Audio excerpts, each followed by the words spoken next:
Hey, welcome back one more time. I'm with some cool people. Right to my left is Tara Kalin, the infamous Tara Kalin. Oh, yes. And by the way, this is Small Towns Unscripted. This is an authentic podcast that just talks about stuff that's real. Stories. People that are real. We talk stories. JoAnne Strandberg. Right? Strandberg. Mm-hmm. Lars Strandberg. Welcome. Hello. Nice to meet you guys again. Nice to in be person, here. Yeah. Here Great to be here. at the store, Tara's shop. The Loft is where we're at. And then my good buddy, Desiree Buddy. Phelps. Buddy, I love it. Yours and mine. I didn't know you were a girl till you were like 12. And then you got super hot. It was touch and go there. Yeah. I'm saying that because we grew up next door to each other, and we were Des was very athletic, and we played outside all the time, rode motorcycles, played all kinds of sports. So We've heard actually lots of stories about that. In fact, that's probably one way that we know of you. Yeah. Des's stories about being on the back of the bikes and So throwing this balls. is my and- chance to see if she's lying about me this whole Test time. accuracy No now. wonder people Said she talk was so a much. champion wrestler. Nobody beat her for quite a while. So. Mud wrestler. Lars. Okay, Des. She does have, she grew up with Telling all the brothers, so secrets in Manson. Hey, man, there was no internet. That's right. Thank there was God. barely TV. Barely And TV. some people still had a party line or on their phone. So Yeah. let's be honest. Oh, funny. All right. Well, guys, thanks for coming. Appreciate you. You said you watched a couple episodes and you could stand it, so you agreed. And we really appreciate it. We're honored to be here. Again, this thing is always about authentic conversations, just getting to know people instead of them. And I think that's great. We know of a lot of people, don't we? Right. Yeah. And the stories, and you said it, Lars. We were just talking. We've got a cup of coffee here. Like, don't know enough detail. You don't have enough backstory. You just kind of have this snapshot, whatever it is, an industry, a timeline. So what we'd like to do is hear your story more than anything. And quite often what we do is just kind of throw it out there and see where it ends up. So you guys wanted to start by saying, how did you get here? That's a good place to Of start. all places. Sure. I grew up in Washington State, and then we can kind of jump forward to the Chelan portion. You But skip a lot of good stuff when Well, you we- do we- that. We got a long time. Just bounce all over the place, Lars. But the tie-in to Chelan was my mom remarried a gentleman. His name was Michael Askey, and he was an orchardist from up in Okanagan and Wenatchee, and school teacher over in Concrete, Washington, and Basketball coach. and Basketball he had- coach. Yeah, he did a lot of different things. Yeah. he just passed away last year at 101. 101. Yeah, Whoa. Yeah, isn't that something? Too bad we missed him. Yeah, he was. Exactly. I was thinking Neat that guy. as we were doing this. It's like, wow, he would have been neat to get in So here. cool, yeah. So- But she remarried and moved out to South Shore, just at the 5 mile marker past State Park.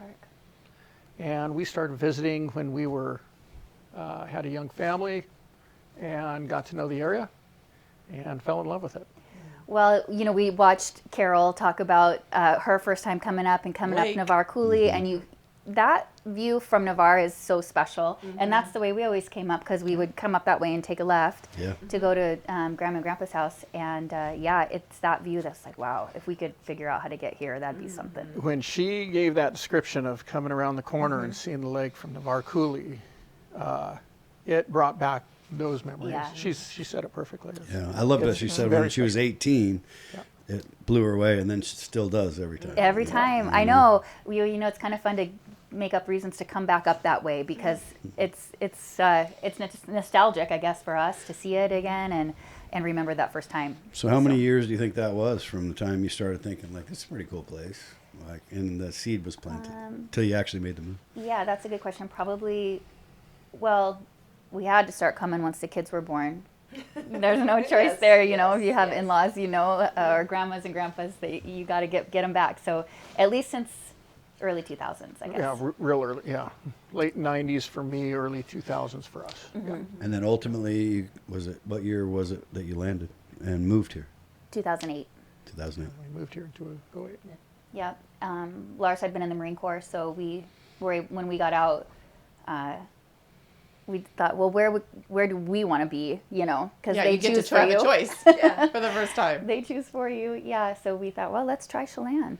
Why not try Paradise and see if it works? And so I joke about that. So we moved to Chelan and both got 3 jobs and Paradise found. Well, that was a good year in Made the it work. economy. 2008. Welcome. so yeah, that's how we landed here. And it was perfect timing for us because we got to spend some good quality time with his mom before she passed. And she got to love on the kids and they got to have a relationship with her. And she was a great lady, great mother-in-law. Yeah, she loved having a daughter. So I Yep. felt that, which was awesome. No, Yeah, it was it good. was awesome. It was good. That's It was fantastic. Yeah. So you said you grew up. Which part of Washington State did you grow up So I grew up in Tri-Cities down in Okay. Richland, in? Richland. Okay. Hanford, Falcon. And then you were from. I grew up in California. I was born in Oregon, but my dad worked for a paper company, Mead and Zellerbach, and that just took him down to Fresno. So I grew up in Fresno, graduated high school there, and went back to Oregon for college. And then Lewis and then- Lewis and Clark. Lewis and Clark. Yeah. Yep, in Portland. Yep, exactly right. I played volleyball there, so that So you kinda guys came- have nothing in common. Nothing, John and I, we have a hard time. Finding something to talk about. Yeah, I've heard it's Des really does hard for the volleyball. two Have you of guys us. heard that? She does volleyball or something? I know. Talk about Well, that. yeah, I just thought this could easily just Turn be a into- volleyball Sure, a volleyball conversation for conversation. sure. I love it. If we were kept in check, it probably would. Yeah, Des says stuff all the time. I'm like, what's that? No, never mind. It's a volleyball term. it's a volleyball thing. I'm like, isn't that the person that does the thing? She's like, no, there's a name for that, dude. Okay, so you stayed. So I mean, we you're stayed. still here. Yeah. Well, you know, we plugged in and decided if we were going to really make a go of it, we thought, well, let's figure out how we can meet people. I remembered when we first came and thought, okay, we're moving. This is where we live now, and we would just drive around, drive through town, and I'd look out the window and see women that were about my age. I'm like, ooh, I wonder if she could be my friend. Ooh, I should meet her. Target practice. Totally. Totally. And the funny thing is, because it's a small town, of course, I did end up meeting many of those women, and they did become my friends. So it's kind of funny. Yeah, when we were in the military, I say we, but I was in the military, she's a spouse, but we often say we were in the military. Because Sure. It's a team. It is a team effort, for sure. And what years were you, before you go on, what years were you in the military? I was in 98 to 08, 10 years. Saw some stuff. So when you're there, you're around the same aged people, and they're in the same stage of life. So it was couples or single people. If they were married, they had kids. Their kids were our age, and it was kind of an instant friend group. And so you It work. almost sounds a little Pleasantville-ish, though. Oh, it is. no, it's but in a good way. Yeah, but like, you know. It is. It is. But it's people from all walks of life. So you All kind of over the gravitate country. towards people that you like, and you kind of have your core friend group. Point is, you don't have to work real hard at meeting people. Right. We got out of the military, and we knew there was going to be an adjustment. What we didn't think about was that it would be not as hard to make friends, but you have to put some work into it. It is. Look, I mean, I grew up here, and I left and come back and left and come back. I still find it challenging. Yeah. To be honest. There's two sides to that coin, though, because when we moved here, his mom was here, and I think about they had their church family at Little Stone Church, and when we walked in that door the first time, they were, I mean, it gives me chills and a little bit teary-eyed because they were so nice, weren't they? And just like, oh, you guys are Welcoming. here, you're part of our family, we've been praying for you, and you know, that kind of thing, and That's became so kind. just instant friends, instant grandparents to the kids, and it's not maybe like we were so social together, but just There's and that's support. small town. And you're not lying. You You're got teary-eyed. plugged in. I will love tell it. you. I should have put a disclaimer on this. I cry. She'll cry 3 or 4 times. So that is the disclaimer. If I make her cry, it's not me. I'm a crier.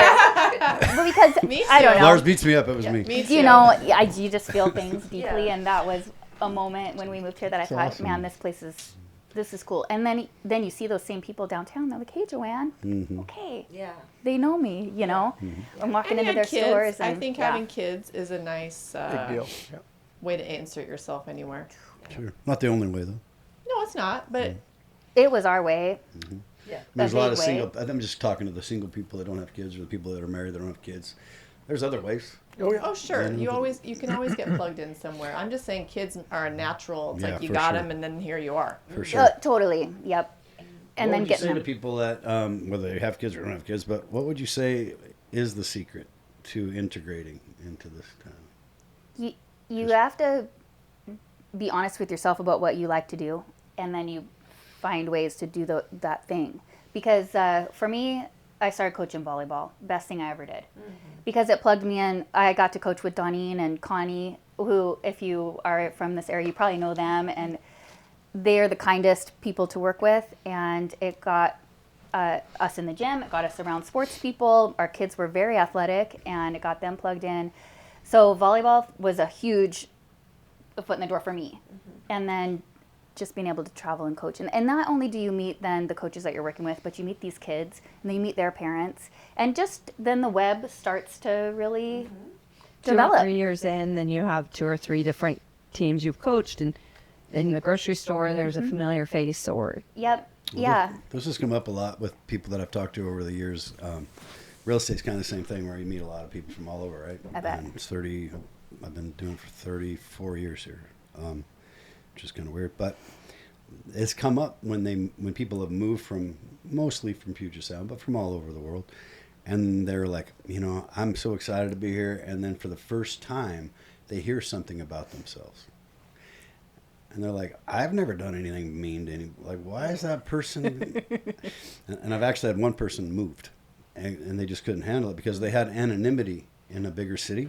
Yes. And they didn't understand that all people will integrate at various places and points, whether it's a Safeway, whether it's a church, whether it's in the gym. It doesn't matter, right? So that's interesting too. I mean, how did you guys feel when you go from a larger place, Tri-Cities is larger, Fresno is larger, and then you're landing here?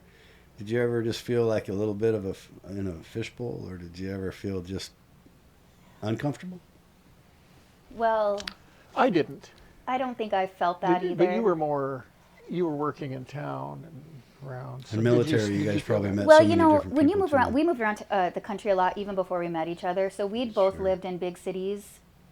I lived in New York for a year, and you were in Texas and Pensacola, and these are big areas where you're talking about this anonymity. And what I learned for myself was I really didn't like it. I found it super hard to meet people, and I am somebody that does try to plug in and participate.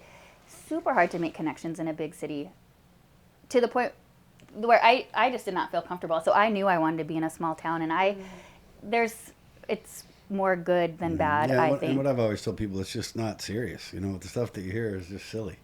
I- Most of the time, it's not even real. I mean, most of the time, it's Yeah. just like a person to a person to a person, like a telegraph game when you're a kid. Oh, It's yeah. like it has nothing to do with reality.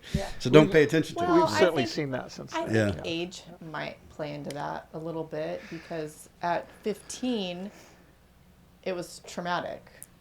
Sure. At 50, Kind of blow it up. whatever.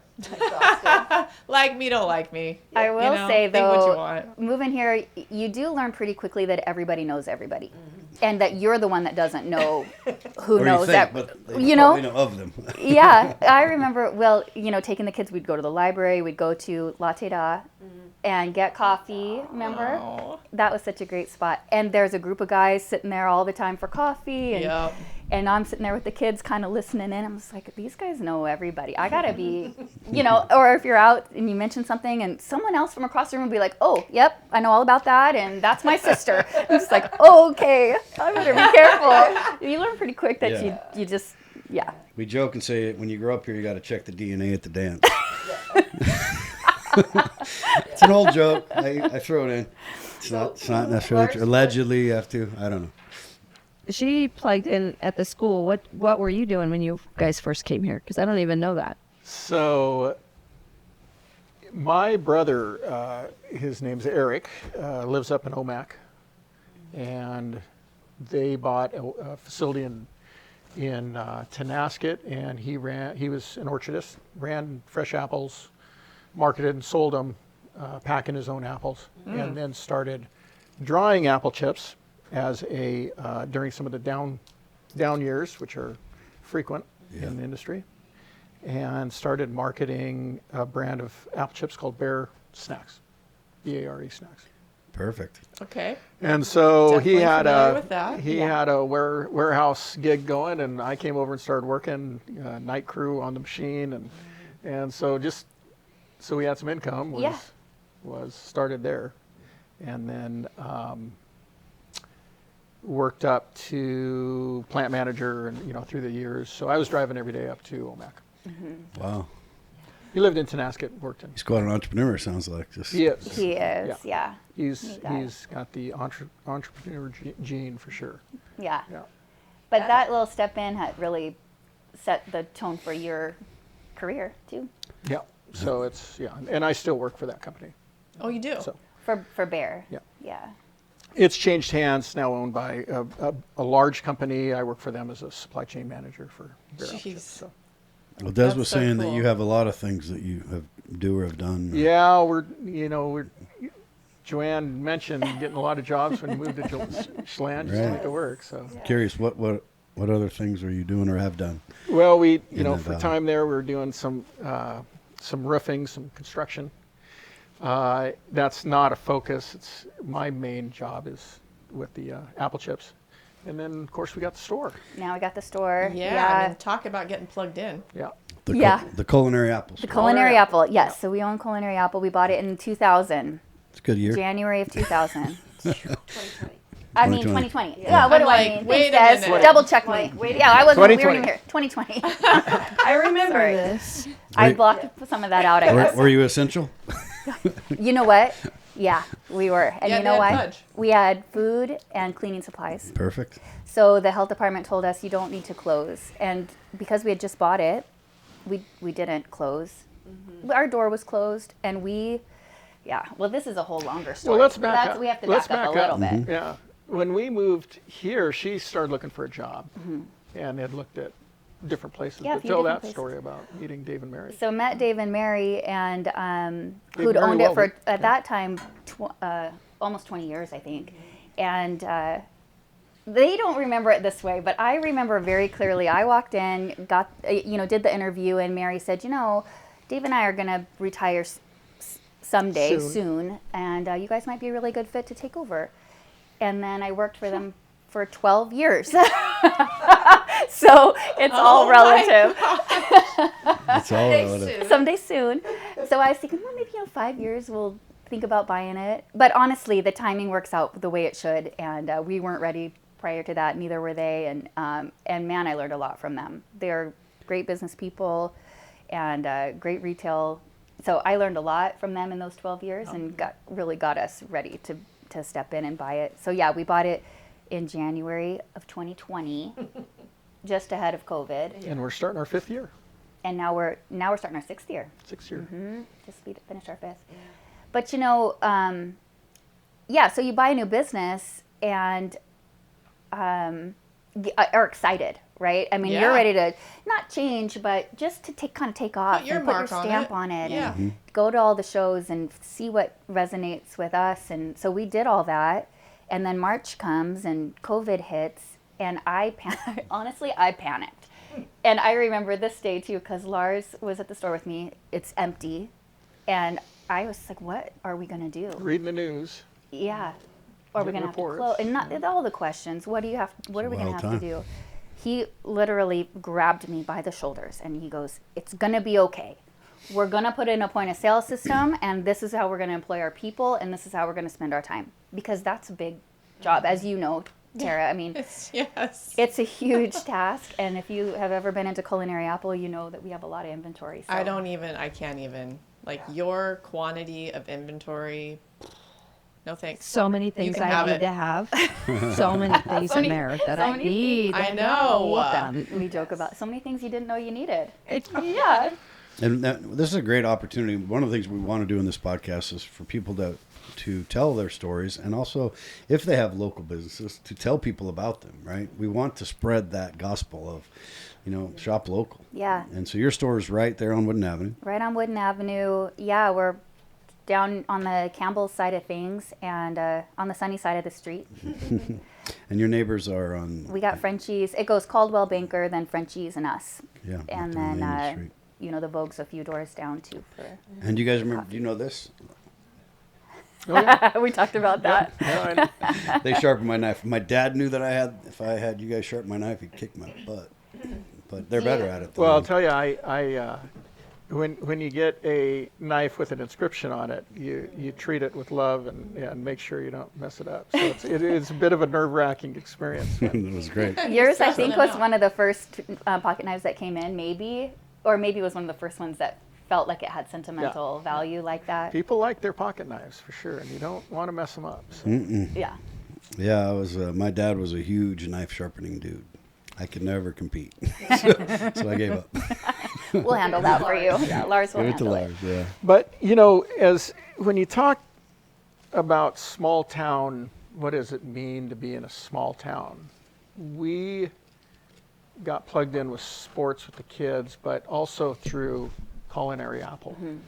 And she worked long enough that if we didn't appreciate and find value in the things that a small town brings to us personally, we wouldn't have purchased it. Yeah.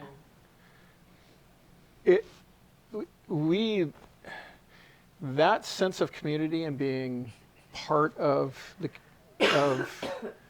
the fabric that makes up the small town is we feel like we're enriched by that as much Totally. as Yeah. Well, it's as fun anything. having a store and people coming in, they become your friends. Even if you only see them within those four walls, you kind of get to know what their kids are doing and, who's doing what and asking them about that. It's very fulfilling and special.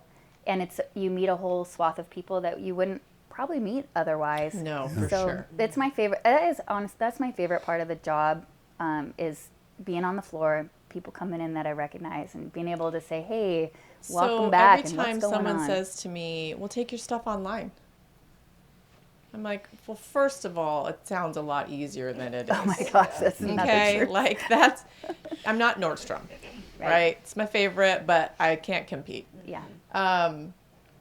But the experience that I enjoy is what you're talking about, and that's completely lost. That's not why I want to have a store in a small town. Yeah. That's not why I want to be a part of my community, is to sell stuff to strangers in Arkansas. I mean, if you can, great, but that's not the allure. Yeah. It's a little bit of a bonus, but that's not what it's about. It's not the why. No. It's not the why, and that's what makes, I think, that experience special. So for the 2 or 3 people that don't know where your store is at, how would you describe it? I would say we're gourmet kitchen, gift. We make fudge. That's one of our specialties, and if you need anything for the kitchen, we're here to help. And you sharpen knives. And we sharpen knives.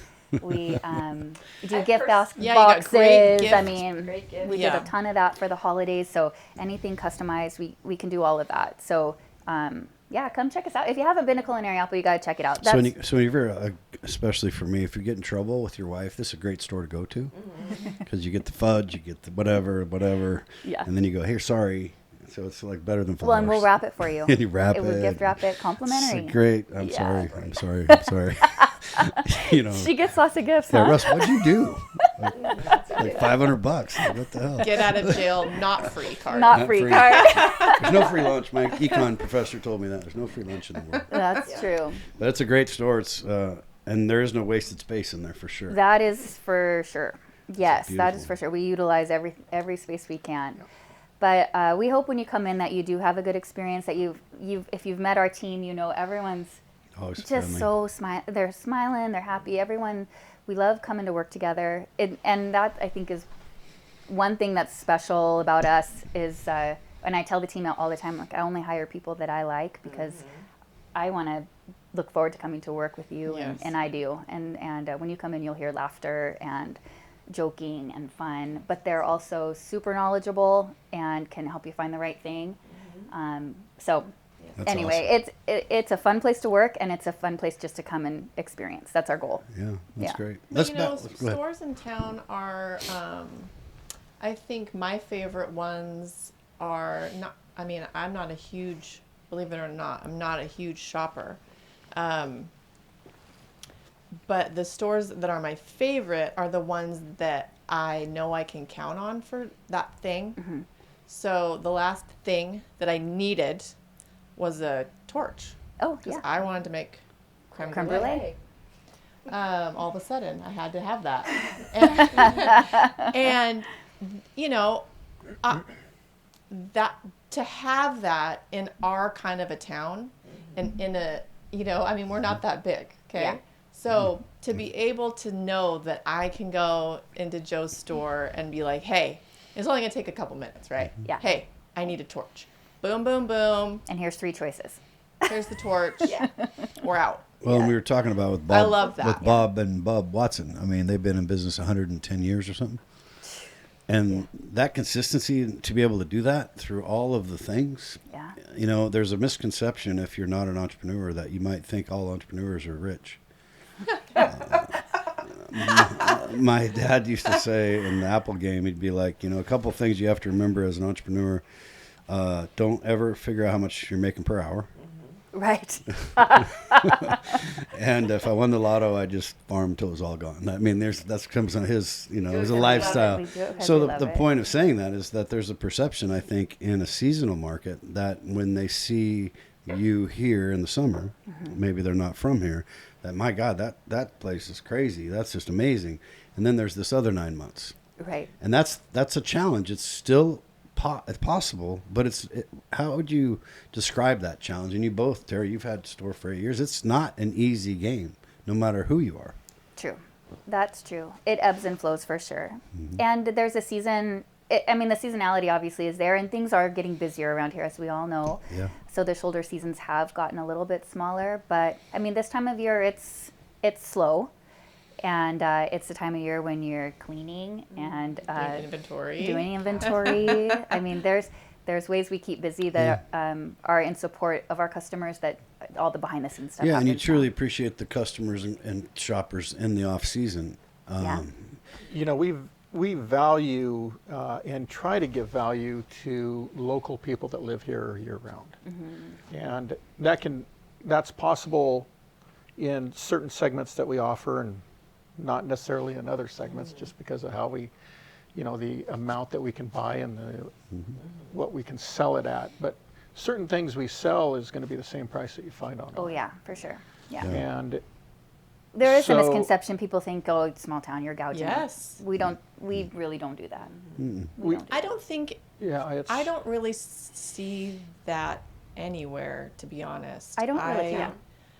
I mean, some things are going to be higher priced, but they're higher valued. It isn't, I don't, I do think that's a big misconception. I do too. Yeah. Yeah, I do too. Well, I think it's really cool store. Oh, thanks. I Yeah. appreciate that. We love it, and you know, like Lars said, we've finished 5 years and still love going to work and seeing what's new and get training and educated, and so that we can share all that with our customers. And yeah, we still love it. And I think when you come in, you see that. So what you do is you sure. get your pocket knife, you take it in there, guys.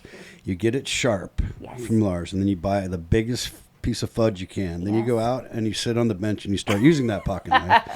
And you start eating until you're so full of sugar, you go back in the store and you buy a bunch of pots and pans. No, so this is a good business model. I got it. That's it. We're gonna change our marketing Don't listen to based me. on that. Don't listen to me. Please. I ebb and flow, to say the least. Let's go back in time. Yeah. Talk about how you met. I've been waiting to hear this story. Yeah, 'cause I I've known think- both of them for a good number of years now. Yeah, I liked the preview. Joanne coached my daughters when they were going through high school, and he was always just, you know, the husband of the coach. So Mr. I Coach. was so curious how they got together from the military and Oregon. So, yeah. Who wants to start? well, I was in Corpus. Corpus Christi, Texas, doing flight training. I was training to fly helicopters for the Marine Corps, And I'd been through basic training and some of the beginning training, and I had a friend in the Marine Corps that invited me up to Washington, D.C. for the weekend. Now, this was a friend from Washington originally, so we knew each other, but we had met in the Marine Corps, and she's female, and we had dated previously. So I know you're going to tell that part. Whoa, backstory. she had invited me for the weekend, or we'd been talking, and so I thought maybe we were just going to hang out for the weekend, and so I show up. Of course you did. In Washington, D.C. Why else is a now man pause. going? Now you have to pause. And I'll turn it over to Joanne. So I was living in New York City at the time. I was working for my brother. This was like the time of startups, and so he had tech startups, and so he had one, and I worked for him.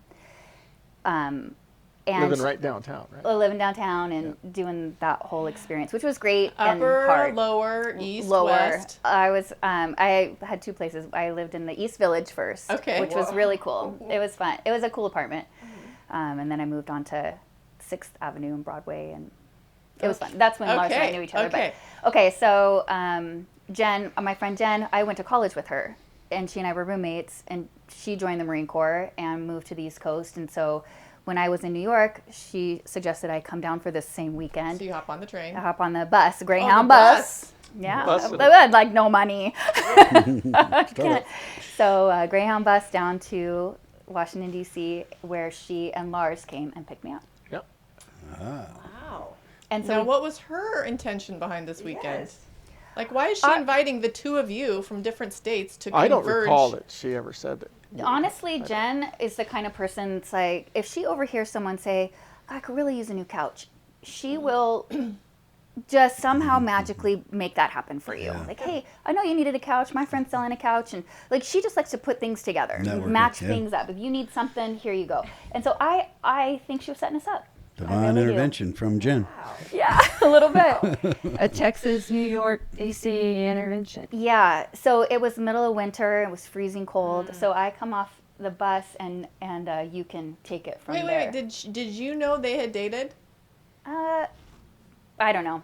I don't know that it mattered to me that they I did, don't think or any I of mean, this was set up because as a potential matchmaking I weekend. It was just kind of personally, show up. Jen was in the Marine Corps, and I'd seen her around some Marine Corps guys, and I was like, this is not for me. I don't want to date a military man. These guys are, you know, Yes. to keep it Yes. PG. I did not. I was like, these Pilots guys are aren't jerks. cocky, are they? Pilots aren't cocky. Well, and it wasn't, and she wasn't in the flight program. I was just making a generalization. Yes. I do not want any part of this. Oh, I love it when we say these things. I will never. No. I never. So I came down to visit her again, and here's Lars, and I was not going to So like she him gets for off sure. the bus. What happens, Lars? Well, she got off the bus, heavy parka coat with a heavy hat. I had this big Looking purple hat sexy. that had a big Looking rim, and sexy. I loved it. But it was low on my head, so he probably saw this I much see of what me. Or- And heavy. It's Oh, like, well, yeah, it's cold. it's cold, big coat. Yeah. And I just knew we were picking up a friend, and so then as I think we went and got some drinks or went and ate something, and Both. then we started getting to know each other and spent the weekend. And Yeah, so not love at first sight for sure, because I was like, no way. Look at this jarhead. Marine guy. And he Lars looks like he's biting his tongue. and he's thinking he's coming up to see Jen and then here I am there to spoil that plan. Thanks, Jen. Appreciate it. Oh my gosh, I love this. They confused. He's just gonna Like, lay what is low and going see how on? it all plays out. But you didn't care. You're making millions in the Marine Corps at that time, so oh, you could buy for everybody. Yeah. Bring Manhattan to see me. It's fine. it was as a single guy at that point, it was decent money, Yeah. honestly. You just need a Yeah, lot. well, yeah. So we got talking over the weekend and got to know each other and kind of decided that we did sort of like each other, right? There was a point where we decided we liked each other during that weekend. Yes. I love the PG aspect. Where's Carol Ools when you need her? I know, exactly. Carol could Was it about one after? Get her on the We're going to have a Carol Ools hotline. What are they really saying, Yeah, Carol? Read between the lines, Carol. We need a question out of you. All right. But Well, at the end of the weekend, she went back to New York. I went back to Texas, and then we started Long distance phone calls. Which at that time was like, okay, if it's after 7, we can finally call each other, right? Because the rates are lower, or remember those days? Yeah. Oh, yes, so what I year was this do. about? This would have been Probably 98 or so. Must have been 99, 98, 99. 98, Yep. 99, somewhere in there. Yep.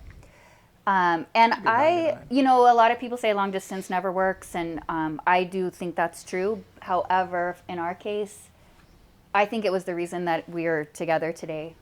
Because long distance also, if you're willing to put the time into it, it is the best way to get to know a person because you have to talk. You're forced to get You to have know 'em. to, yeah, and you're forced to like think of things to talk about. What music do you really like? And I think at that stage in my life too, it's like I don't care if this guy really likes me at all. Like I'm not trying to impress him. I don't want to like a Marine, so I don't care, right? And I think it's that kind of Yeah. attitude that finally lets you to let a guard down Well, and That's your word, authentic. and Get just raw and decide. get there as fast as possible. And that's hard to do right now. I mean, you look at the era of so many different ways to communicate, of which most of them, in my personal opinion, are flawed, other than that thing called the phone, which we forgot how to use correctly. Yeah. We text pretty good. We email pretty good. Yeah.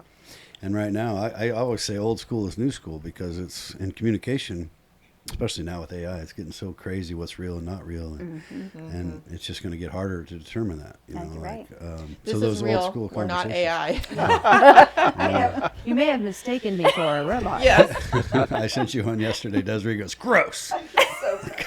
Because I think it was you or you. Did you say, I sent it to you, right? You sent it to me, and I said gross. Yes, Yeah. it's yeah. I saw this podcast where they're using AI assistants, and it's just a wild ride around. It's almost like you just talked about the .com boom and that startup boom. It's the same thing. It's just we're right in the middle of something we really don't. At least I don't new kind of understand Wild it. West. Yeah. Totally. New Yeah. frontier. And every industry's impacted, so it's kind of like I don't know. Like what do you do? For me personally, I'm just going back to what worked 20 years ago. Or Yeah. 50. Handwritten notes. Right? You know, Seriously. phone calls. Yeah, you're right. You know, know your product. You know, be yourself. Be honest. Do it today, not tomorrow. I mean, some of the So stuff. how that long was is weird. this telephone courtship? Yeah. Yeah. I How mean, long? So probably. because you eventually relocated, right? I did. So how long? Yeah. I don't think it was quite a year. I mean, once you kind of figure it out, you Yeah. figure it out. And I, She wanted to get out of New and like I York. said, I didn't really like New York that much anyway. And And I Jen go. was mad. Jen was good. Just easy. Jen was good. She's like, well, that was easy. Jen was the maid of honor. She wasn't mad. She was exactly I'm right. teasing. She was? Yeah. Oh yeah. So, Oh yeah. I was kidding. Okay. I love it. See, Jen had a She's plan. not mad. Jen had a plan. She got you that No, couch. so she Lars. moved down to Corpus. We moved in together, unmarried, living together. It was Yes, all, it was all What are good. you All gonna- everyone I mean, knew. It was fine. Like, what are you going to do? You don't, right. when you don't live in the same town. Yeah. So, Lars, did you go out of high school to the Marine Corps, or did you go do something Went to first? college, University of Idaho. Oh, right on Go Vandals. Vandals. Go Vandals. And spent 7 quality years there. Figuring things out. I had a Sometimes it takes a while. And then I had to graduate, and I was like, well, what am I going to do now? So And you didn't have COVID as an excuse for hanging out in college for Were, a were decade. you in like the Air, or you're in the Marine Corps, so you didn't do? I like, didn't do ROTC any or- ROTC. I could have. Probably could have got college paid for. But I Let's didn't. not. I know. Water under I- the bridge. I arrived at that decision later, met some friends that were in the military, kind of hung out with them, met the recruiter. This is almost my last year as I was graduating. And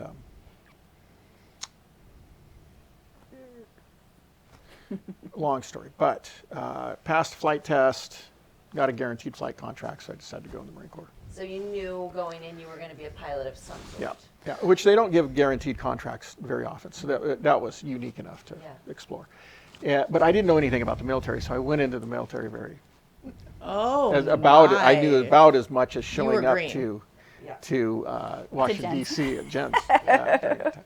I didn't know anything, so that's a whole long story. But it was good.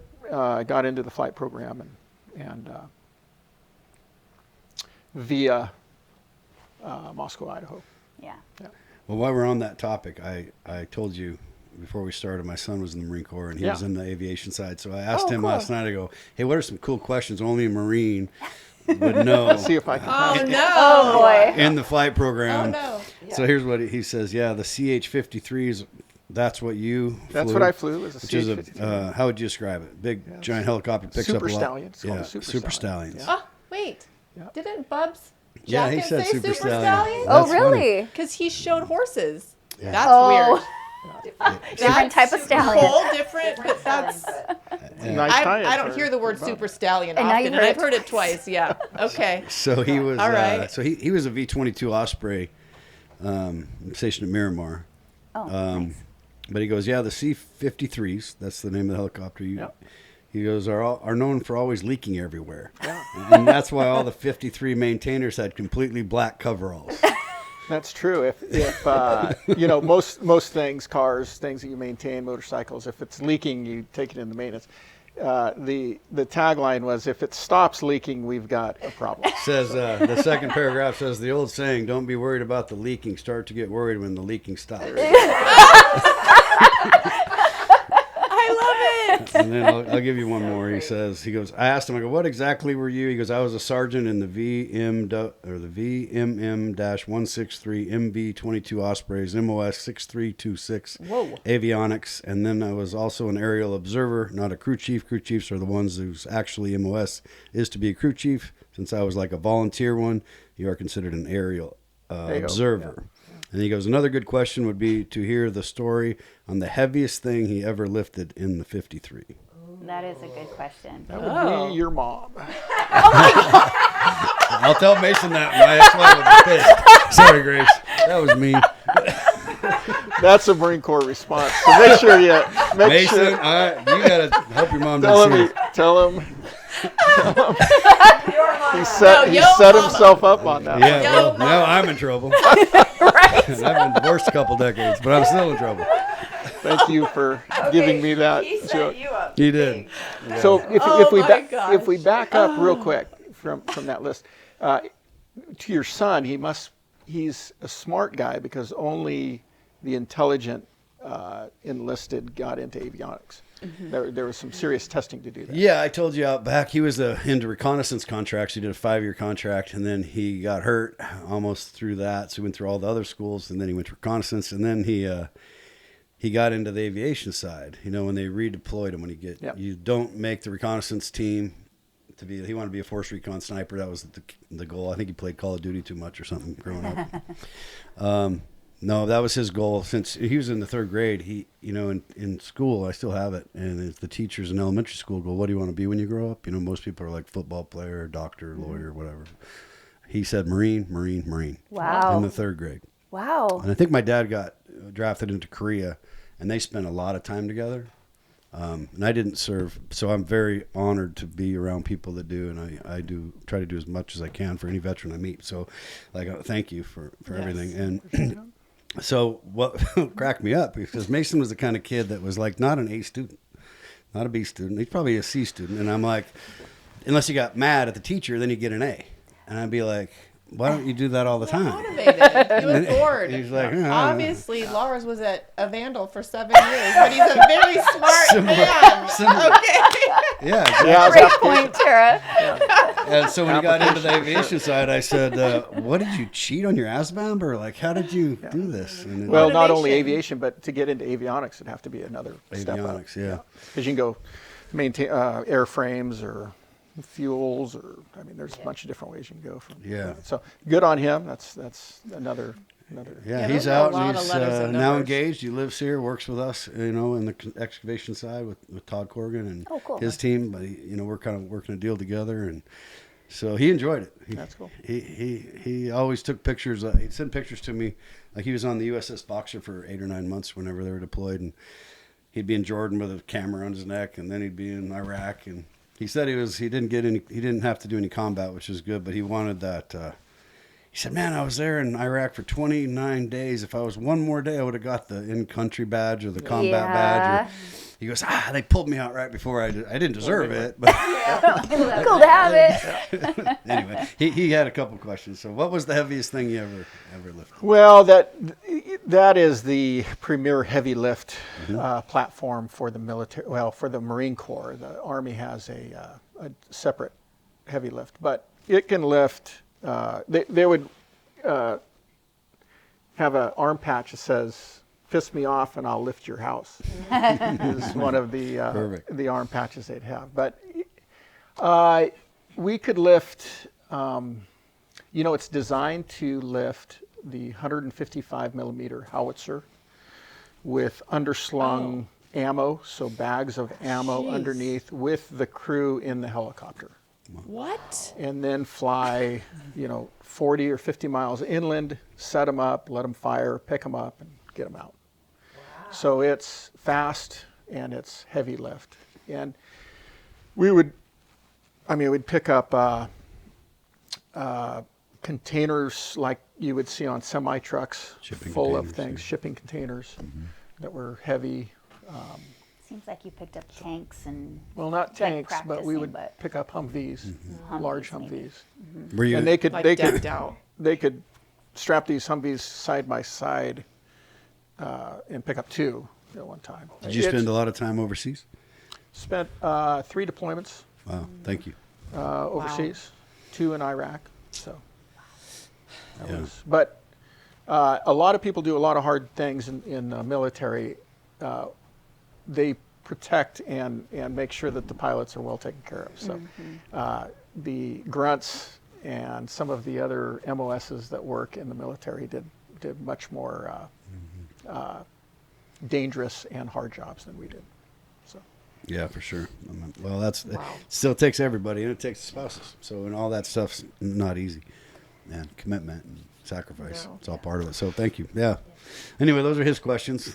Those are cool. Thank him for those. That's pretty fun to hear that. And it'd be cool to get you two together talking about, because we had lots of friends that flew the Osprey too. Yeah. So when I was in, they were transitioning the older airframe CH-46, which is the long one with the 2 rotors on it. Is that the one they called the lawn dart?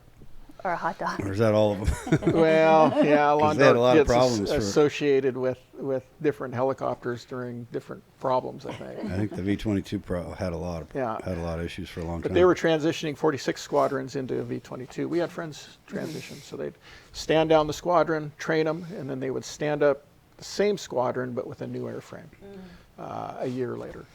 That's the one where the rotors would change.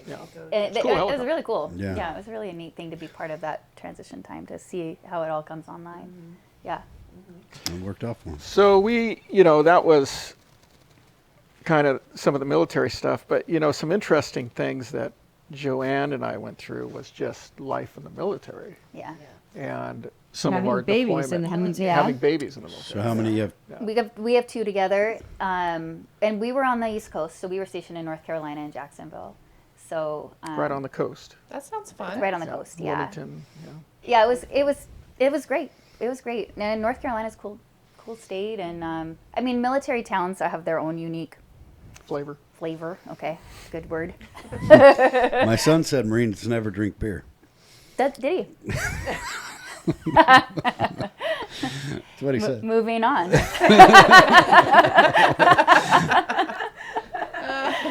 happens in the Marine Corps? I don't know. Yeah. Stays in the Marine. Exactly. Something like that. Well, yeah. So you guys, how many places did you live while you were raising your kids? Well, we together lived in Texas and then Pensacola, which that was a lot of fun. And that was all training stuff. And then we moved to North Carolina, and we were lucky enough that we got to stay there. Yeah. So we bought a house there and had kids there. Both our kids were born on Camp Lejeune, which is the biggest Marine Corps base. I think it still is. Yep. So that was great. And that's where we got married also. We got married before he deployed the first time. And that was kind of fun. We got So we were engaged, Yeah, we were engaged, and then then 9/11 Yeah. occurred. Oh, Yeah. gosh. And then all our deployment schedules got realigned I'll bet. as they tried to figure out what to do. And ours got bumped up. But, we at this point, we're just engaged. So when you deploy, the military has a communication structure to talk to family, but not necessarily to girlfriends. they don't talk to girlfriends or, So I or call- fiancés. I called her dad and said, I'd like your permission to marry your daughter. I'm going to do it. We're going to do it at the Justice of the Peace because I need to deploy. And when I come back, we'll have a family wedding. Yeah. When I get back. So So that's what we did. got his blessing, Wow. told the family. So we went down to Wilmington, which was basically like Chelan to Wenatchee, that type like- of yeah, distance. yeah. So we went down there with a couple of our friends, and it was very casual. It was just of the peace. I don't even think we had an appointment. No. We just walked in with, At night. with the wedding At party. night. Yeah. I About created 7 or bouquets 8. for everyone out of a bouquet from Safeway, just like little bouquets. Perfect. It was very cute. I had a tinfoil ring. We forgot to buy Lars a ring. I had a beautiful ring. Forgot to buy Lars one, so I quickly made him one out of tinfoil. We still have it. Well, he's lucky you married a Marine. I hope, like, he's just got me. That's all he needs. Yeah. Went to the Justice of Peace, showed up, and they're processing prostitutes and drug dealers. Oh, Courthouse. And us. Courthouse, yeah. So we wait in line behind all these people and get up We're to here the to get married. And the judge, or I guess it was the judge that was there, that was Stopped everything and said, I get to marry somebody, and Like, put on his robe. give me a And break. it was awesome. he was a black guy. He was 6'4" with a deep voice. His name was Maurice. I remember it so Very clearly. commanding. Yes. Came out. Yeah, just all decked out. So we had us and our kind of 3 people, and then prostitutes and drug dealers, all part That's of that. a great idea to make wedding. yourself look pretty good, actually. That No matter who. is a fun wedding party. Isn't that just like classic? Don't you think that? It's the if I Strandbergs. had to guess. The odds of saying no are like way less. I mean, it's kind of like getting married in Vegas. It was definitely Totally. it was definitely a memorable experience. It was. And we got married. And the prostitutes and the drug dealers were clapping. They were. It was just a very joyous occasion. It was Love very is people. fun. love, right? Yeah. We're all people. It was very fun. Everybody has a So story. Went out to dinner, and that was like on the weekend. it was January. It was like the 12th or something. And then I deployed The 14th. 2 days later. What a wild time. And to set the stage to deploy for us, she would drive me in. So we'd get up, put 2 bags in our car, drive into the base. See Bye. ya. See you in 6 months. We'd hop on our helicopter, fly out, and as soon as you lifted, you could see the ships off the coast of North Carolina. We'd land, Oh, that gives me goosebumps. Yeah. But that and was then we'd hard. ferry all our equipment back and forth with our own helicopters. That would take all day, and then we would land, and then the ships would sit there for a couple days, and we'd look at North Carolina, Thinking I could be home. and then we'd take off. Yep. Wow. It was a surreal experience to do that the first time. Well, in such a weird time in the country, you know, not the first time, but in a very long time that somebody attacked this country. Yeah.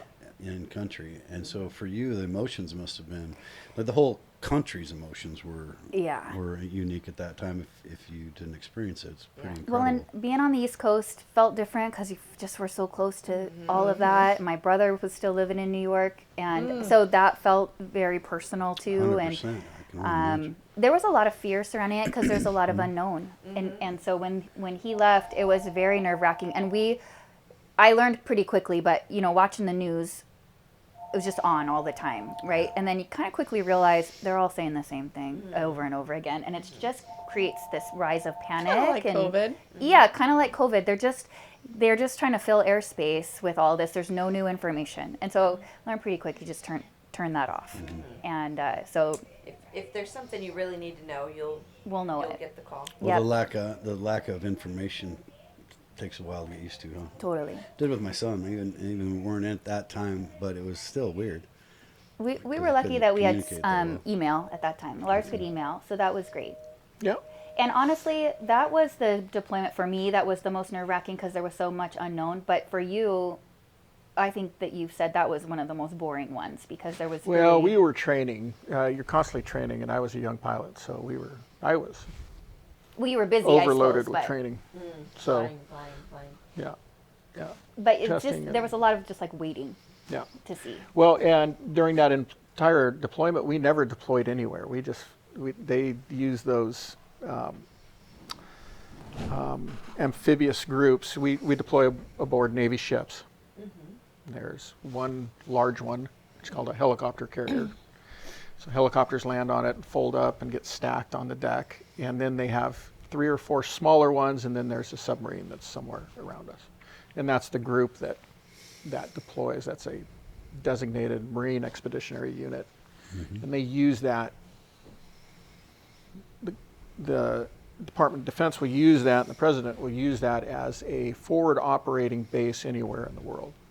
So if there's a natural disaster, they'll move a MU group in to bring in relief supplies or bring out American citizens. Or if there's a conflict somewhere, they'll position that as a show of force or a reaction to that. So you were out there ready, but you weren't officially And they would employed and they anywhere. moved us around all the time. And around that time, India and Pakistan started, threatening nuclear war, and they moved us off the coast of there to, plan getting all our American citizens out of that area with other assets. But I remember working up plans or helping on that, and then we'd stand down, and then we. But we never did do anything. Just show They just for it. needed us out there. But Yeah. now we got to leave the ship via helicopter and fly around. We never did touch ground. Yeah, yeah. But there were sailors that never left the ship, and they started to go stir crazy. Yeah. Oh, I'll bet. Yeah, there's a lot of people, I think, that don't realize there's a lot of PTSD that comes from non-combat too, in life, right? Car crashes, Totally. whatever, right? I remember my son told the story where he allegedly he had a V-22 full of special operators that weren't supposed to be in the airport they were landing on to get through customs, and he was told, by whoever was in charge of him, hey, if they try to board this, just put a bullet in them and we'll get out of here. And he's like, do you mean that? He goes, yeah, I mean it. These guys can't be here. These are all Delta operators, whatever they were. And so he's looking at all the guys that are like legit assassins and SEALs or whatever they were, and he's like, why am I shooting this guy? I have one of them. I have an I know electronics. So he goes, it was really funny. We told the funny story. You probably appreciate this with, Marines. He goes, so I racked one in real quick, and all the special operators looked at me and went, because he was gung-ho. I'm going to take this Like, serious. okay. They're like, God, I hope that kid doesn't kill somebody. Right. Yeah. It's Quit like- joking with him. Yeah. And then he also said, because he was in reconnaissance, right? So he goes, these guys were giant. Some of these guys, they had it's just like a movie. He said there's the smart guy and there's this giant Hulk guy. But I looked at all of them and I was like, yep, I'm not supposed to be these guys. These are special guys. Interesting. They were the real, group of people that do the stuff. Yeah. Okay, so Yeah. here's an assumption I had coming into this that has been disproven just in this time that we've been here. I thought that Joe was going to be the mouthpiece of the family, and you were kind of be like the support, like the Oh, shut strong, up. silent type Shut up. guy. Well, we're just gonna And I'm so happily surprised that has not been what has occurred. I have loved hearing all of this from you. So thank you for opening guy. up and sharing all of these stories. I really that wasn't thinking about it until now. We would. Oh, great! Now I've ruined it. now I'm nervous. But I would never have known any of this about you, and that's the special thing about Well, this. guess what we're going to talk this about moment to me. next? Well, I want to get something here Okay. that highlights Let's do it. one of the things that I'm that Love I'd it. like to talk about. Oh. Awesome. Yes. Okay. I deploy that first time. We get back in July, August. Plan our next family wedding. Which was January of the following year, and we did it out here in Portland area, in Troutdale, At McMiniman's at the McMiniman's Oh, there. wow. Fun. Yeah. at Edgefield. I'm a awesome. big. Oh, so I'm a Brush Prairie girl. Oh. My whole family is from Brush Prairie, Right there. Yeah. so that's where I have been living for the 5 years around COVID and crazy Okay. things in my life. So I'm with you. You got I'm it. 100%. Okay. I know where you're You at. get the vibe. Yep. Okay. And so we planned this out, and we're like, what could happen? And as we get closer, families coming out. I got all my friends coming out from the Marine Corps to be in the wedding, and she's pregnant. We didn't tell anyone at that We time, hadn't but told yeah. anybody. My dress still fit. And was everybody, early. sh- Keep and it under everybody wraps. shows up. And on as I was putting in for leave and going out, they said, "Hey, we're moving up your next deployment," and it looks like it's going to be because that was 9/11, wasn't it? I don't think so. Why did that one get moved up? I don't know. We debated about dates, and we're just like, we're not going to rehash this. we're not going to rehash it. Okay, so the first one got moved up, and I deployed. We deployed I deployed 2 days after getting married. Yeah. I kept calling, so I show up in Oregon. We're getting all our families together. I'm calling back to the base. They're like, "Hey, you have to be back Monday. You have What's going to. on?" And the wedding And they was wouldn't like tell. Saturday. We or couldn't something. tell him what was going on We because got married on it is Saturday. important that you are back. Do not dawdle. Your And plane we better got not be married canceled. for Do not dawdle. second time Second in time. 2 years on the weekend, and I deployed Monday. following The next Monday twice in 2 years. So you're really happy to marry a Marine at that point. I was like, he gets 2 cruises after our wedding. I didn't get a honeymoon. Yeah. So that happened With twice. like That helicopter happened. tours. Totally. Twice. So Ocean vistas. I know he is. so I always and you'd get on board and you'd hear about people having trouble with their families. Joanne was rock solid. Were you? Never had a single, and she was pregnant. I was pregnant that time, so I went through the pregnancy. When he came back, I was big, but when he came back, so he left, Left and I her was skinny and got back. and I had big old. I mean, Ethan was born probably 2 weeks later after he returned. And this wasn't a Oh parka my this time. God. This was not a parka. This was the real deal. So I was like, well, Parka I'm worked buying. too, though. I got this cute little summer dress with heavy, big patterns on it. So it just really. I remember thinking, this is what he's coming back to, and this is it. And so it really showed it off. What this man's really made of, aren't we? Wow. So he came in, and his face was like, oh my Just like when you got off the bus. Yeah, it worked first time. I wouldn't work second time. right. Keep this thing party going. That's hilarious. Yeah. And yeah. But we And were lucky 'cause Ethan you was were- born, 3 weeks later? Yeah. So how old are your kids now? Ethan's 21, and Olivia's 19. She'll be 20 next month. That's awesome. So yeah, back to back, and then so then had Olivia, and you were home for that too, but there was another deployment in there as well. So, but we were lucky that he was home for both births and not Both weddings. both weddings, both births. So from your perspective, Joanne, what was the hardest part? I've heard it's hard to be apart, but sometimes reintegrating is too when you're raising kids. Yeah, I think with our kids being so young, that part was okay. I mean, he did kind of come back, and we had to redo our whole routine and all of that. But I remember, gosh, well, maybe you weren't deployed, but one of the kids was almost ready to start walking, and you were almost home. And so I was like, Stay down. I did. It's like, nope, not yet, nope. He can be home for That's this. funny. He has a problem with ball and chains now. There's some tragedy in his life. He doesn't. Why don't I like those chains? My mom made me stay down. We would have classes on deployment as we got back, and they would say, look, your spouse has been running the household, and you're going to get back and you're going to want to fix and change it. Fix it. You have to stop. No man wants to fix anything. You have to fight that and sit back and let. Were you good at that? You're asking the wrong person.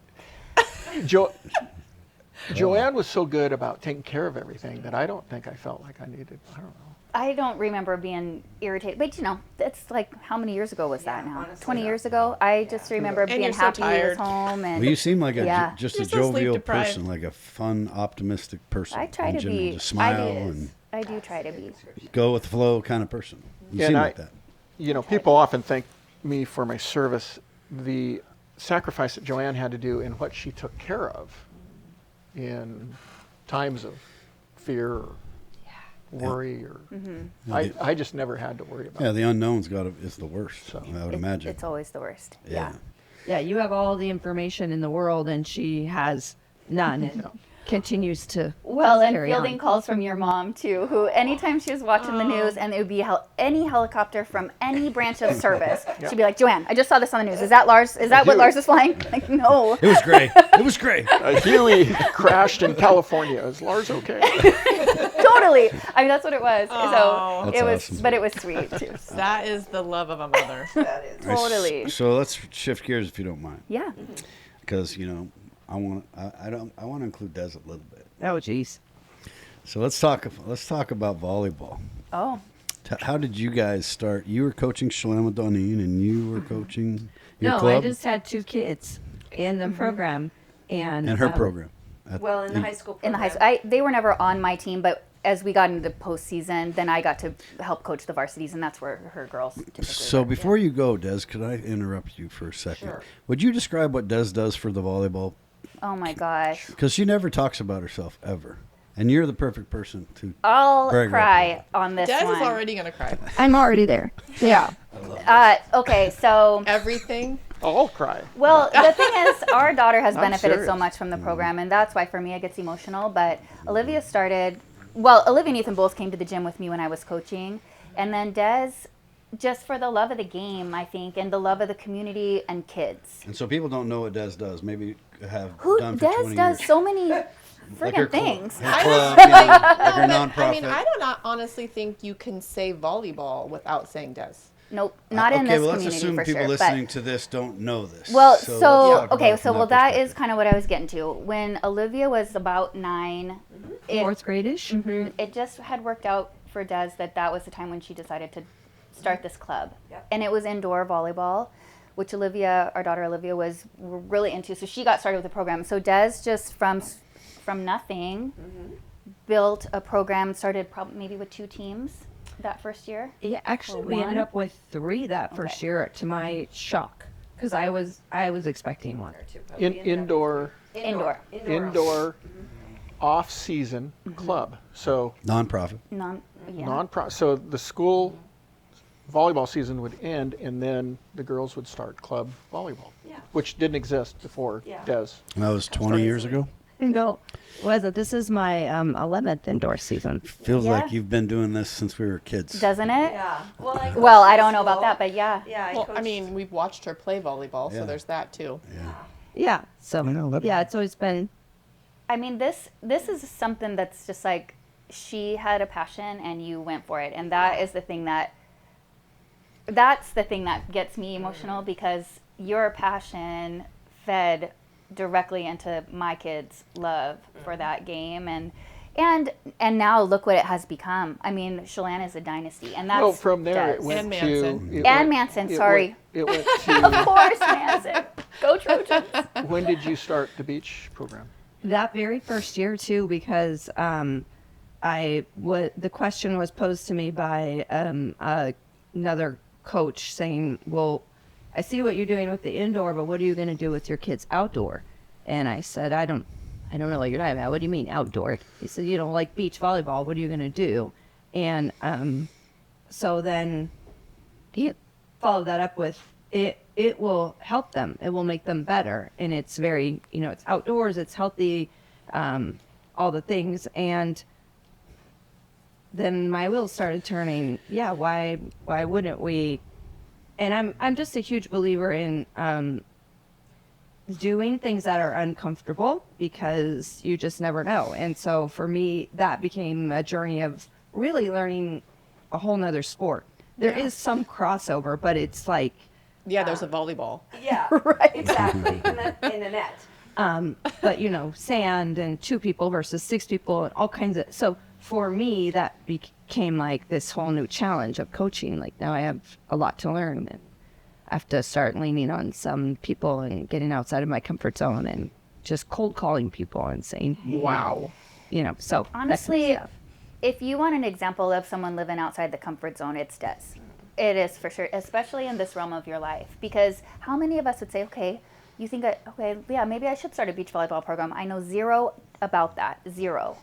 How do I learn about that? What do I, and then how do I bring in all these people that are experts, and how can I learn and pass that on? And I mean, that is a huge undertaking. And then you're involving kids and families, so it's not like, well, I'll just try it, because now you're getting all these people involved. Yeah. And so it's kind of like, I hope this works, right? Honestly, yeah. And it, Come on, get on an airplane with me. Let's go to California and see what we could do. yeah, who's It's in, really right? really leap of faith for a lot of us. Yeah, it really was. And so she has been there from the beginning journey for Olivia through now playing D1 beach volleyball at That's Florida so Atlantic, fun. and As a direct result Thriving. of So Thriving. fun to see that happen.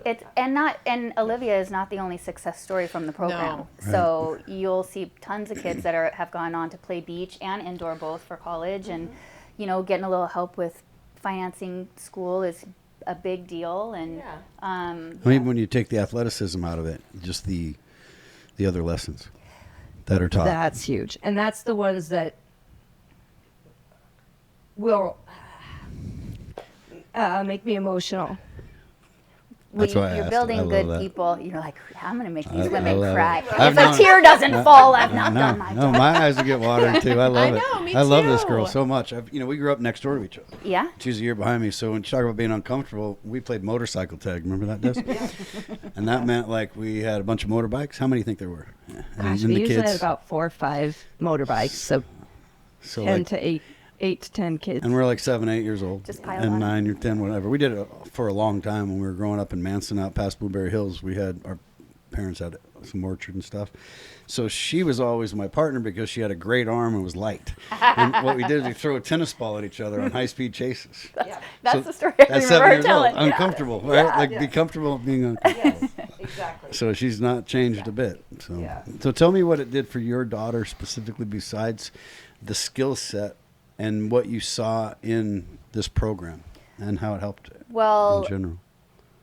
there's always talk about your volleyball family serving first, you know, and the name of the club is Kahiao, right? So it's all about being part of a thing that's bigger than you, and the importance of that. And as Olivia aged through the program, she got more and more responsibilities, and in leadership, in communication, in teamwork, being uncomfortable a lot, because she takes everything very seriously, and she wants to win. She's a very competitive kid. Very, but she's also very bright, and things came easy to her intellectually on the volleyball court because it's a very systematic game.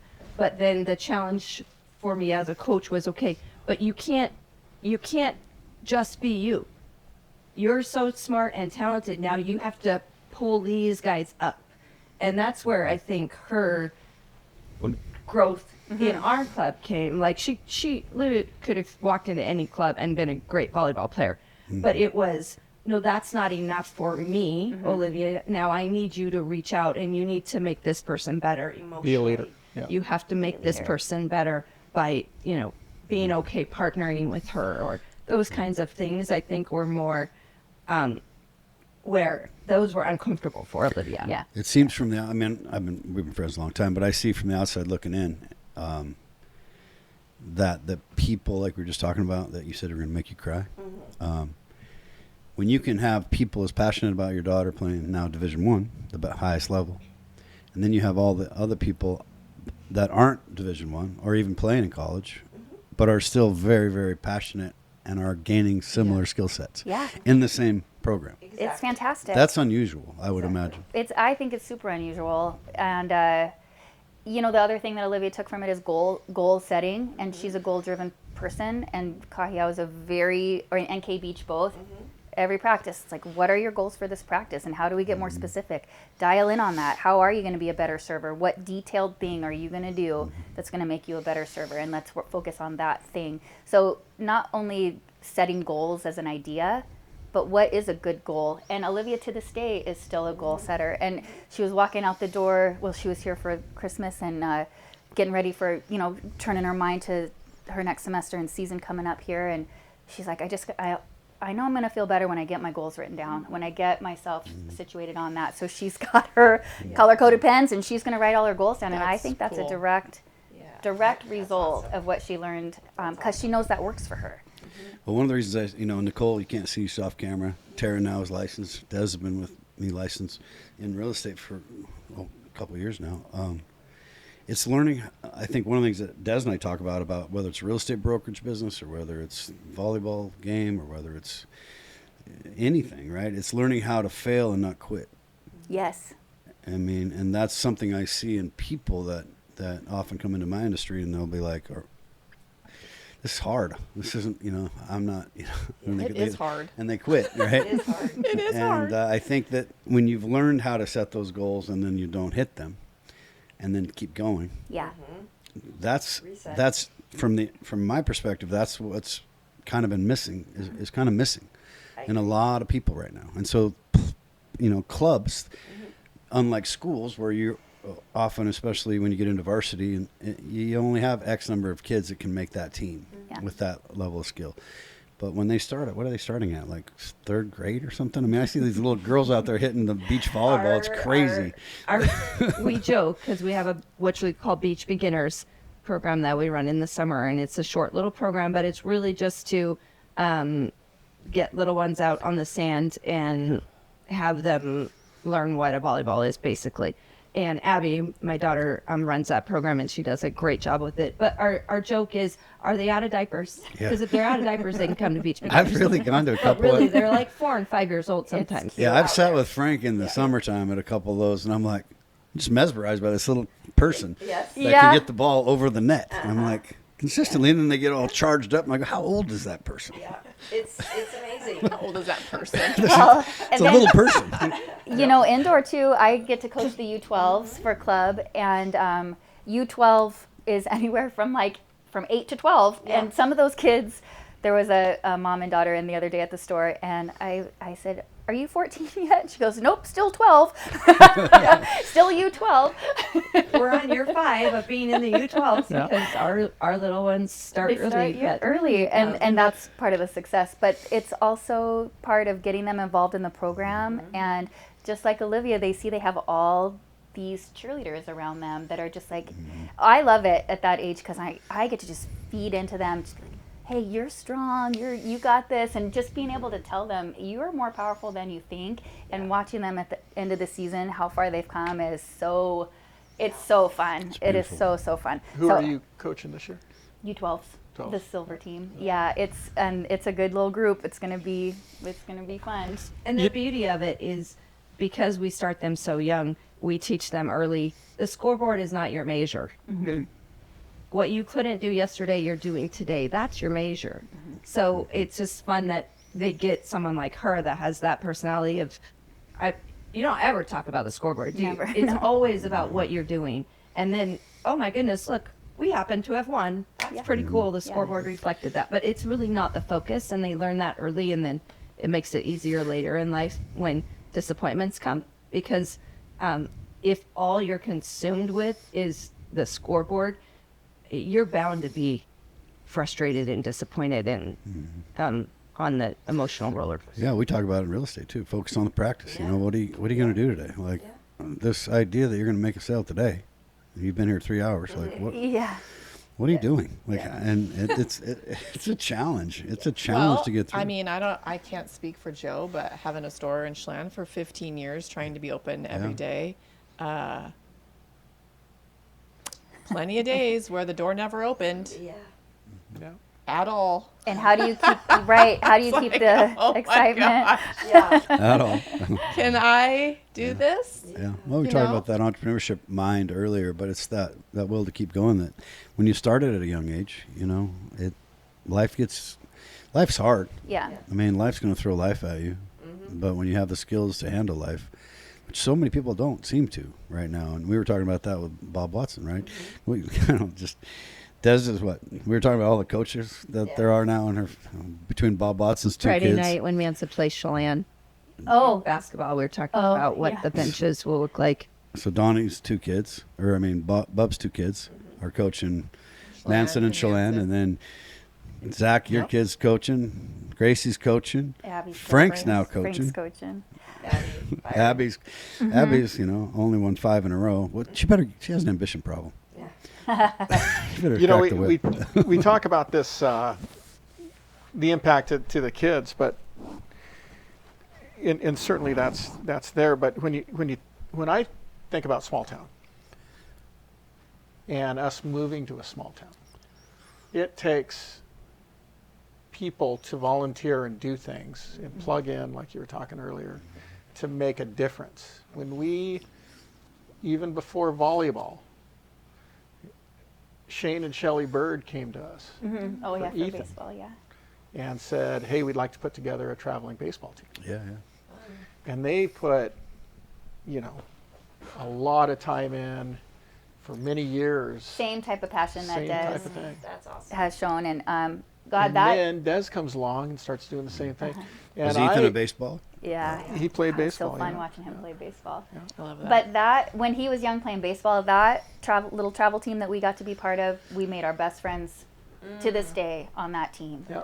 And I mean, it's just, like I said, I mean, it just goes back. Figure out what you like. For us, it was sports, and our kids learned so many lessons through that. But we got to meet so many people. And I'm not sure, find those you things. wouldn't have that in a bigger town. You would go, put your money in, they'd try out, yeah. they might be accepted. Yeah. In our experience here, and I'm just calling out, you know, what we've been involved in. There's other sports where, and I'm focusing on sports, but there's other, you know, there's band and there's theater, but where it's this small town mentality of donating your time and making a difference, and it affects so many people. You can't, For a you don't life. even know. For As a a life. 92 grad, Yeah. for a lifetime, I am grateful for the opportunity I had in Manson.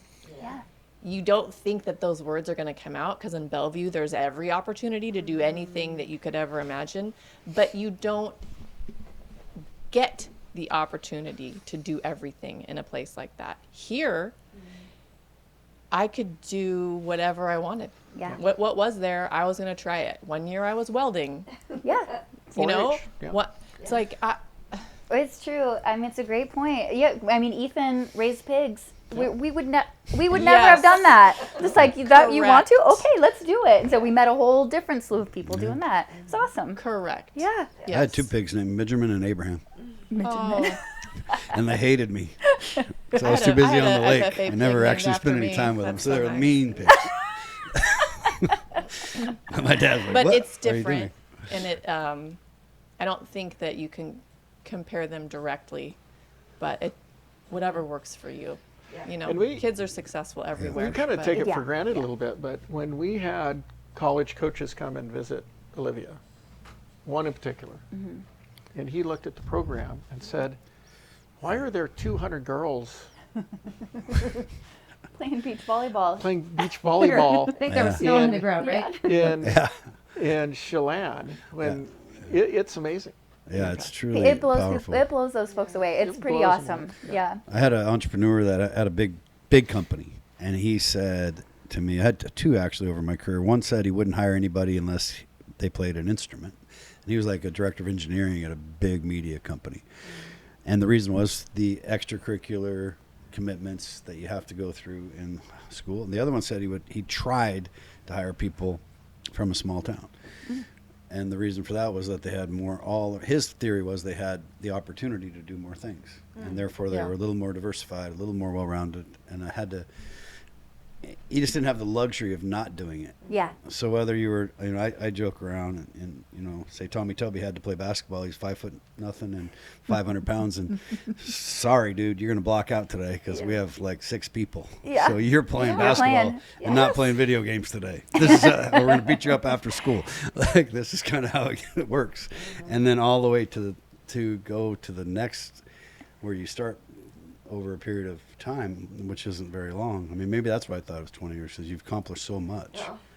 Yeah. like in such a short period of time. Yeah. I mean, it's crazy.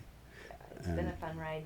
Yeah. Yeah, very gratifying. So we didn't come here to talk about Des, but Well, I thought you. I will- But it did impact their lives. It and their impacted our story. lives big time. And I will say, when Olivia decided which college she was going to go to, and there were a couple, well, the two things I'll say about you, Des, real quick before we change this. Number one, Olivia is like a very confident kid, and she's got big dreams. She's like, these are the schools I want to go to. And of course, they're all D1s, UCLA, you know, all these big ones. Okay. So we met with Des and just said, hey, just be honest. Is this even something that a small town kid, can she even Joe compete Harris. with that, right? Well, I know there's examples, but also just like be honest. Is this what are these reaches or whatever? And Des was very motivational and she said, yes, go for it. They may be reaches, but go for it. And a lot of those schools did take a good hard look at Olivia, but when she finally decided, the people she wanted in the room with her, besides Lars and I, were Des and Kamisha, and those. Her little village of moms, you know. Yeah. So cool. Yeah. So there you go. I love it. Making me cry. Makes me cry too. I love It's it. it takes a village wherever you are, and we are so thankful So for what our would you village. what would you say? Because it's so powerful. But what would you say to the families here or anywhere that's listening to this that aren't outgoing in general? Parents that aren't outgoing, they're shy, and they're busy, working 2 jobs, 3 jobs, trying to put food on the table. It's been a lot of difficult times for a lot of people in the last few years since COVID. But they have kids. How would you describe, like, what would you say to them to help them feel comfortable by reach out or to just do it? Just get over it? I mean, that seems so cliche, just do it. I will say it does take bravery, but once you take the step and figure out, if you've got young kids, you can volunteer at Mo. There's a couple steps to go, but let's I break mean, that down. If you just said that, so what would I do? If I moved here and I had kids, would I just walk into the school and go, hey, I'm here to volunteer? well, you could probably start there, and the gals at the front desk could steer you to the right place to Right. go, or get in touch with the school board, call Rotary. There's a book buddy program. I get to read to first, second, third graders every week. It's very fun, and just being around and involved is a great place to start. So if you've got kids, it does to some degree make it a little bit easier if you have kids, because they can plug you in with sports, with music, with volunteering, all kinds of things. But nobody's going to make you feel, at least nobody should and probably won't make you feel uncomfortable or feel silly if you don't. I'm trying to relay that the fear that you have Yes. about the unknown, about I'm going to look stupid or they're not going to be nice to me or all of these Well, things. I think what she said so well a couple times early on is making their decision seem to be based on being honest with yourself and what you love. Yeah. Because if you can plug in somewhere that aligns with your desires and your passions, I'm talking to the person that doesn't know what they don't know, and they just need help taking that first step. It's really okay to ask anybody. Ask anybody. Come talk to me at the Culinary Apple. Yeah, We send you people could. all kinds of places. And that's my point. Hey, The you like to Culinary read? Apple, I'll tell you, Desiree. get involved in the Book Buddies program. Go to the library. They take volunteers. Be someplace that you're surrounded by the thing that you like, and the people will follow. Yeah, I mean, a good example is YouTube, but everybody, like, if you heard this right now and you have a kid that needs to do something and you don't know what to do, then you just call these people right here. Get them involved. Call anybody. And that's Honestly, what I'm trying to get that's a with it. benefit of a small town. Yeah.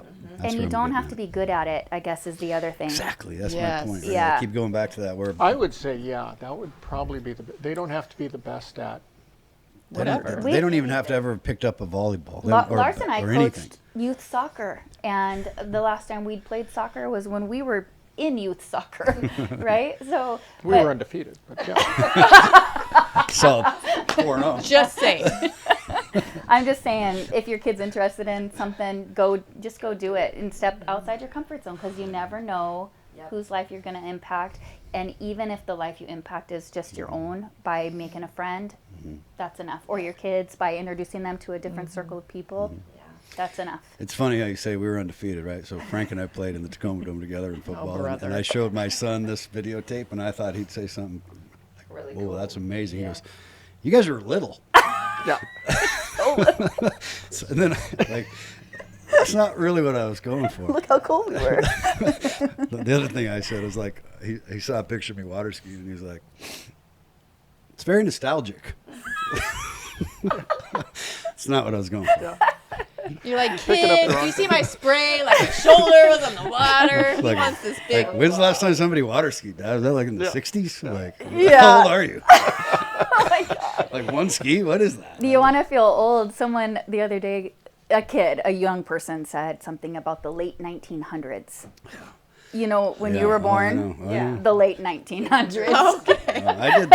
I'll tell you what's scary when you start What? doing the math. Like when we were in high school, so 1986 or 88, you graduated, right? 1988. So our parents graduated. My dad graduated in 1952. So okay, that's 36 years. So you go right now and you go back 36 years. So we're talking about us and as high school kids talking to our parents. Okay, so 36 years from right now, right? Doesn't sound bad, 1988. You go 1988 minus 36, 1952. So when we're, yeah, it's like, Yeah. you did what? Did you guys have TV? Yeah, totally. I mean, Otto Ross was here talking about a crank telephone. So, Yeah, Too Longs and a Short was our phone. That was my dad's phone. Too Yeah, Longs this is and a great. Short. He's Oh my 99, teaching gosh. skiing lessons still at Mission Ridge and skiing. I mean, Wow. yeah, 99 this month, yeah. yeah, Wow. And then we had Earl Stanford at 90. We had Carol at 83. We had Bob at 83. 87. He was Bob turned. up. Now, part of Bob this and is going to be what we're hoping to do, and it just whether it's brand new to the community or been here forever, it's a historical conversation where hopefully people can just kids and grandkids and that aren't able to see your family or friends that aren't able to see you, and they're like, hey, that's cool, especially after 20 years goes by and they're no longer here. There's so many people we talked that we wish we would have had. Sure. Can't, I bet. can't look back very long because it gets depressing that you didn't. But Should've you talked got to to that start person. somewhere, right? I think it's a great thing you guys are doing, and yeah, just recording the stories. Yeah. It's important. Keep our history going. It is, and I know, not that this is self-serving. I'm not coming at this in a selfish way, but what I am getting out of this It's incredible, isn't it? is amazing. Well, another example of a leap of faith that, or just stepping outside comfort zones. Like, should we start a podcast? Will anybody even come? And should we, but they do. And will they listen? Yeah, they do. They are. Yeah. I think, yeah. Yeah. And some people, like, I'm excited to hear later, hopefully people coming in your store and going, I listened to the podcast. I never knew Lars I did that. know. Yeah. I know. And roofing and What a cool guy. Yeah. Who knew? Wow. I mean, from choppers to apple chips to, yeah. Yeah. Look at her. No, you were a big part of this, and it was awesome. I basically raised the kids. if she puts on a parka, you're in trouble. I know. Watch out. Do you still have that You'll purple? be I wish I The did. joke when I was deploying was I'd leave, they couldn't talk, I'd come back, they were conjugating verbs. It's like, this isn't very hard. This is easy. Seems easy. Would you use flashcards or something? Couple Right? days. Seems simple. Right, they're crawling, now they're walking. This is easy. Is there? We've been talking for an hour and a half. Oh, have we really? Is You there can edit some of anything this that out. we should talk about? I mean, we have long form. We could talk for 5 hours. We run this show. do what we want? Is there anything else we're missing?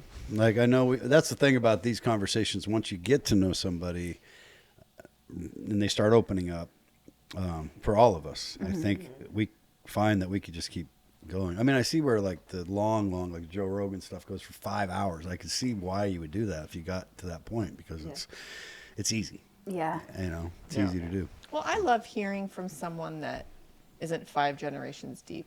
Yeah. Also, Yeah, me too. that like a Carol, like Strandberg, someone who saw this and fell in love with we get it, we live here.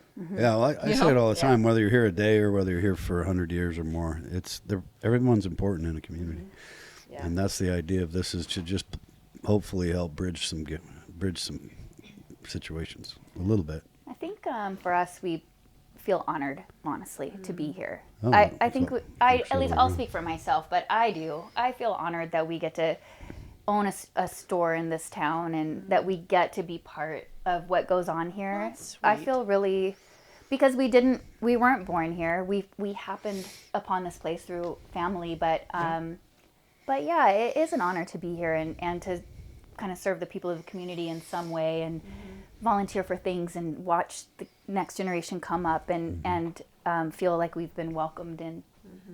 And we have a lot of respect for the families that have been here for a long time and created the place and shaped it. Found a way to stay, you know? Yeah. Yes. That's kind of the phase of life that Frank and I are in right now is like, well, our kids keep leaving and coming back. So we never quite hit the empty nest, but it's like, how do we sustain this? How do we stay in this valley? And I look at the Watsons and boy, they have been great stewards of what the previous generations gave them. Well, what you did in real estate for the last 2 years, as an example. I mean, where you started 2 years ago compared to now. Yeah, like, yeah. I mean, you walked in and you just like, Let's do this. Try something I don't know. new. Let's try it. and now look at you. You're an assassin. I don't know. Russ has this way of like I know. just I know. getting in there and speaking of excavating.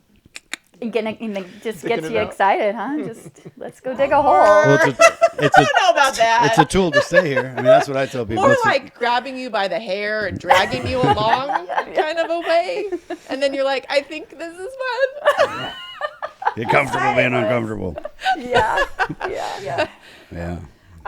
I was going to say something earlier. You talked about that view of coming in the Navarre. And, you know, we've taken a lot of trips out of the valley and then we fly back into SeaTac late and it's June and we're driving from SeaTac and we're pulling in, then coming over the Navarre right at 1 a.m. or 1:30 a.m. and you got the windows down because you're trying to stay awake.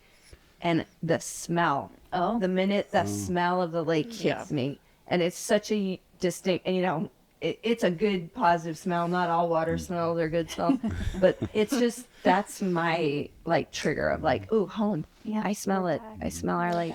And you don't even recognize it has a smell until you go to LA and come back and you're like, yep, that's what I'm it. used to. One of the things I thought that is cool about some of the people we've had, like Earl and Otto and Carol, and some of that 80 to 100-year-old, how they're very positive about changes and they're very enthusiastic about changes and And they're very life. appreciative about how this town has changed. I mean, they all will say, you know, if I was the commander of all things, you know, maybe I'd have done that a little differently. But here's the thing: if it didn't evolve, it dies.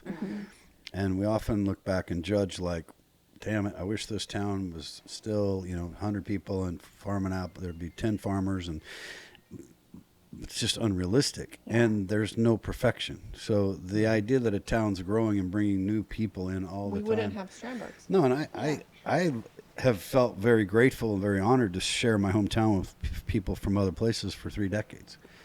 So to me, it's like, I get why my dad said, I don't want these tourists in this town. Get out of my town. I want to, you know, or whatever. Right? Spray drift. What the hell is that? You got to get a flag? Are you kidding me? But at the same time, he was also, he loves humans and he loved getting to know new people. And, you know, so there's this, it takes everyone, you know, it really does. Yeah. And that's what I want this, I think we all want this podcast to do, is help everyone realize that, hey, nothing's perfect, but if you don't grow, you die. And if you don't evolve, you don't change. It's inevitable. So let's embrace change it. is coming, like it or not. Yeah, all nothing of stays it. the same. So you know, I'm honored to be here too, and I grew up here, and I'm still. I feel very lucky because we've all seen people have to leave. Yeah. Like I try to 90%. Keep coming back. Well, they'll come back too. Eventually, they come back. And a lot of them do. Yeah, a lot of them do. That's what's cool. Is a lot. Well, of I'm them- glad you both are here. Yeah, me too. Thanks, you guys. You've been And a I've big never part had of a this knife sharper community. than that. Yeah, bring when your Lars does knives. Bring it back after you dole it on that fudge. Yeah. It'll be a while. Want Hey, big, wait, you need what's to sell the some best big selling pieces. fudge? Chocolate salted caramel, #1 seller. Chocolate salted caramel fudge. What's the worst? Culinary Apple. The worst seller? Yeah. I'm not saying that. No worse. Yeah. I'll tell you what. Well, we rebranded, right? That's what I 55 was gonna Fudge because. Well, hang on. Okay. Okay. Tell me. We Tell me. tapped How into long is the something lake? 55. Is that what you say? What do you? What did you say? How long is the lake? How How long many in miles? miles? I say 55. is the lake? I say 55, but it's 50.5, I think. Well, you look at different. You would know. references. You probably know more about it. Well, Wait, we looked- did a little research we on had to do this. some Oh, research. yeah, boy. But I've we always saw said 55 and 1,500 feet deep. That's what I've always said. 55 is 8,100 foot. referenced in some literature. 52 and then 50.5 is what we. Those three. That's I also thought, I wonder if it was like the lake itself. Are they going? Where are they Pre- starting and stopping? pre-dam. Because it was a river. Dam. Yeah. Yeah. So where does? So the- yeah, where do you stop? Like, is so it 55 Mile so Gorge? Is we- it 50? we rebranded the fudge portion of the business, 55 Fudge, in a call out to the length of the lake, and it's got a little alliteration. So Yes, which we like. yeah. Well, And, Watson's Road- So if big anybody wants to rowboat up argue there. us on the length of the lake, it's We get it. partially due to. But so. But where was I then going with that? we were listing out all the fudge flavors Oh, that's that right. we do, that we wanted to fill the case with. And as we got to the bottom, she's like, 55. There are Nuh-uh. 55. Yeah. Nuh-uh.